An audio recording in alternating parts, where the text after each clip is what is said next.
Hey, it's Jay, and yes, it's been a while since I made a video. Star Wars came out around the holidays, and I really didn't feel like doing a video, around Christmas and New Year's. And then, just to be honest, I got kind of lazy. But I'm back, and we're going to be looking at the 9th episode in the Star Wars Luke Skywalker Saga, Star Wars Episode 9, The Rise of Skywalker. Keep in mind, I'm not a huge Star Wars fan. I've only seen the sequel trilogy and A New Hope and like a third of The Phantom Menace. So just keep in mind that I'm not a hardcore Star Wars fan. So you could see it from a casual perspective, I guess. Saying that, I'm only going to be going based on what I know about the sequel trilogy. Yeah, this should be fun. Here we go. My review of Star Wars Episode 9, The Rise of Skywalker. So, following a threat by the revived Emperor Palpatine, Kylo Ren, played by Adam Driver, receives a Sith Wayfinder to access the planet of Exegol, where Palpatine is hiding.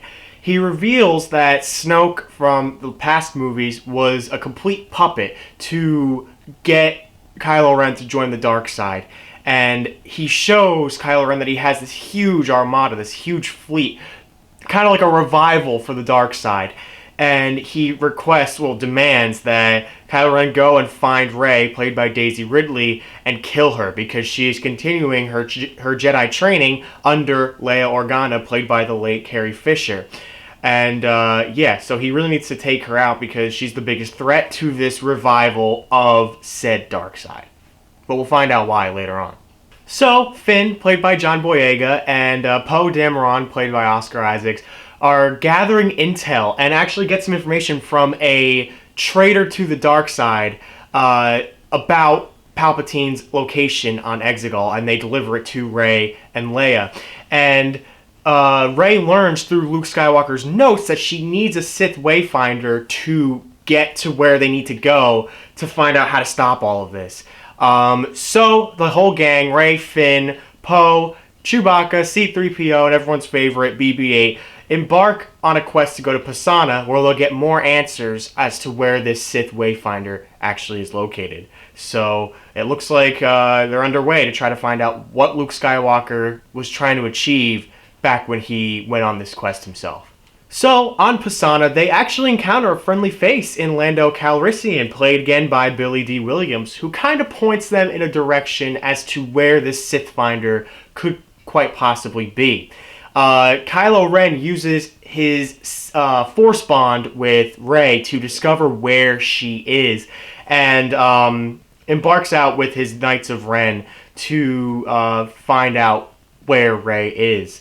They do come across another person who is trying to find this Sith Wayfinder named Ochi, and a dagger inscribed in Sith text. C-3PO can read this Sith text, however, his programming forbids him from reading said text. So, of course, just when they thought they had the answers they needed, an obstacle comes and stops them in their tracks as to what they can do due to C-3PO's restrictions in his programming.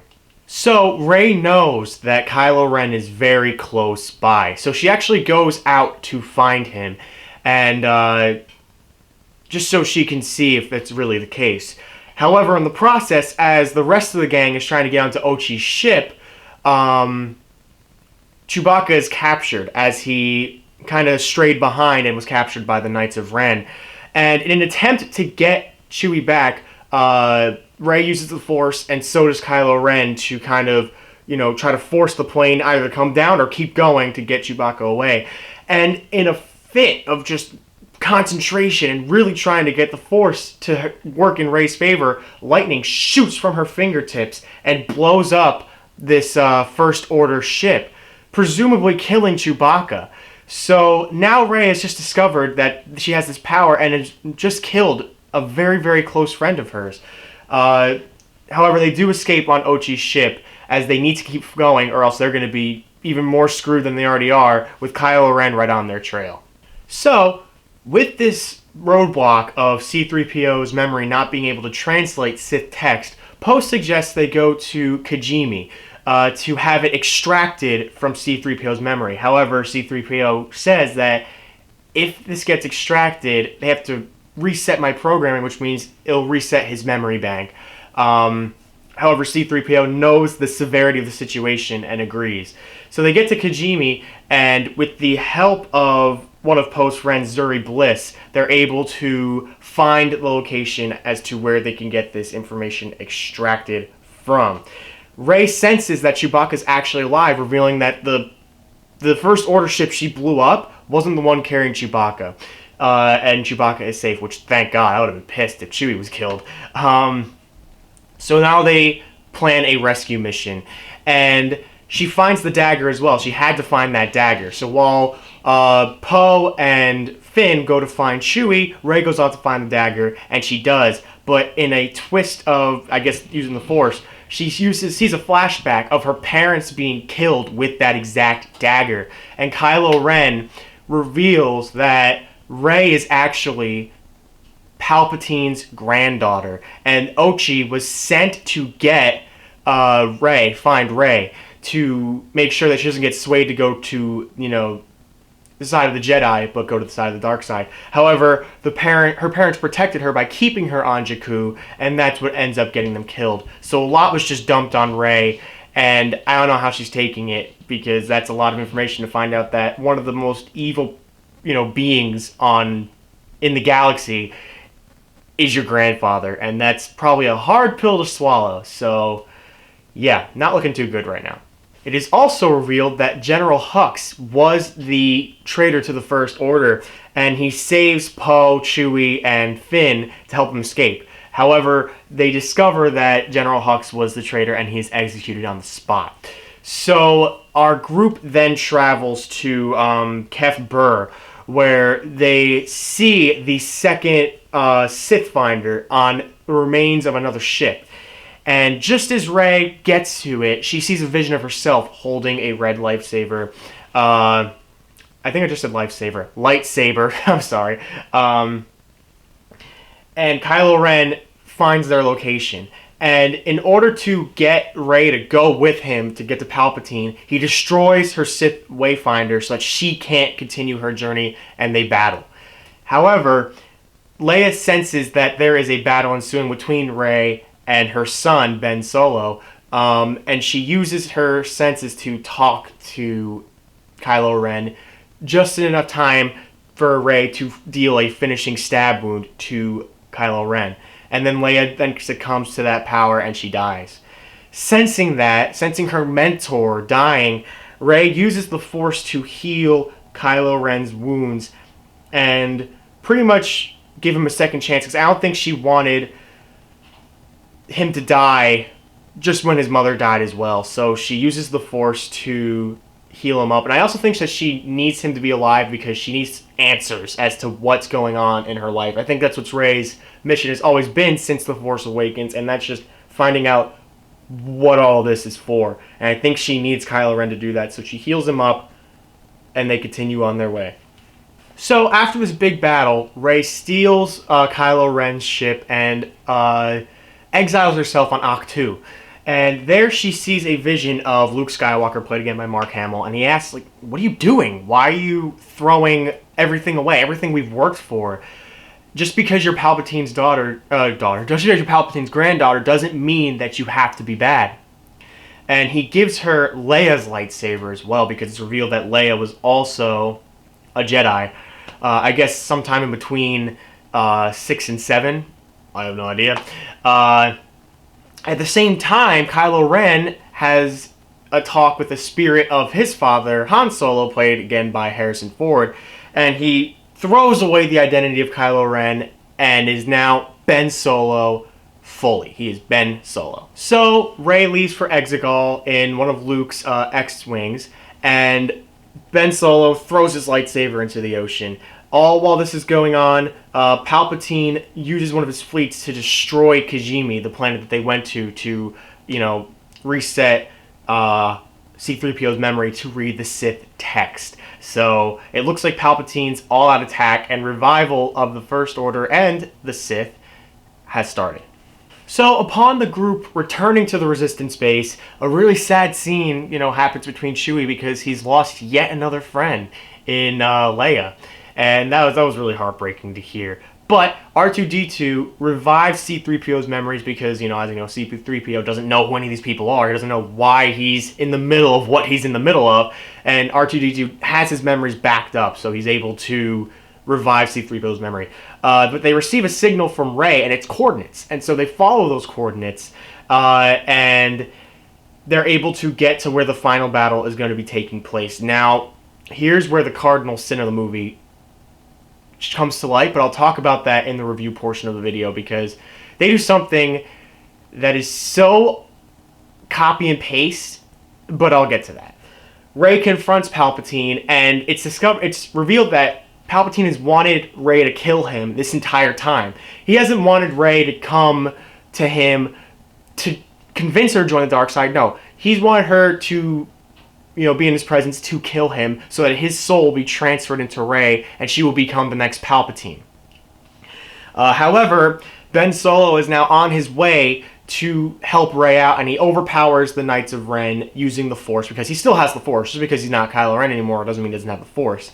And the unfortunate thing is the Emperor is able to overpower the two and suck their life force to kind of rejuvenate him. All while this is going on, it seems as though our resistance is being overpowered by this massive armada that the dark side has put together. But in true movie fashion, Lando comes in with a huge fleet to take on this army. However, it seems to be useless because once Palpatine sucks their life force and gets even more powerful, he shoots out powerful lightning blasts and starts taking out ships from the Resistance. And it just looks like all is lost when Rey gets, I guess, spiritual guidance through past Jedi, Yoda, Luke, Leia, all of them. And they're just telling her that we're with you. All of our power is in you right now. And she gets up and has one final duel with Palpatine. However, this takes an immense amount of energy, and Rey ends up killing both Palpatine and herself in the process. Ben, who was incapacitated before, comes and sees Rey there lifeless and gives his final life force to Rey to revive her. They share a kiss, which is a little odd, and Ben Solo then succumbs to his injuries and his low life force and dies. And it looks like all has been won from the Resistance. They're able to... what is the word? Why can't I think of the word?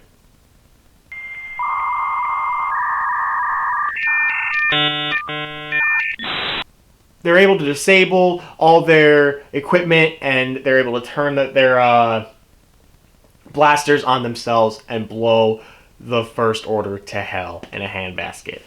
So it looks like the day has been won by the Resistance.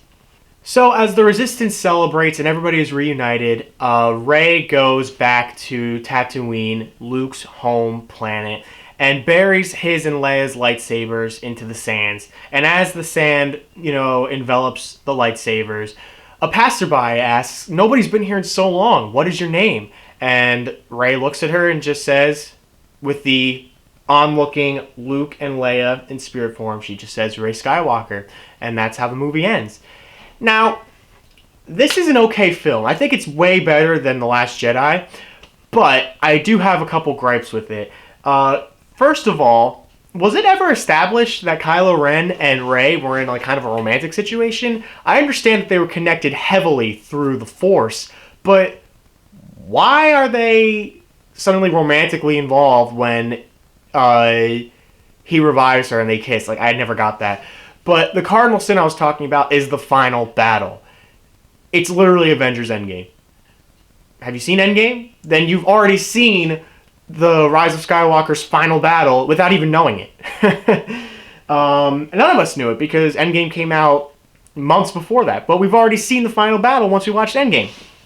Think about it this way. You have an army who's fighting a big threat.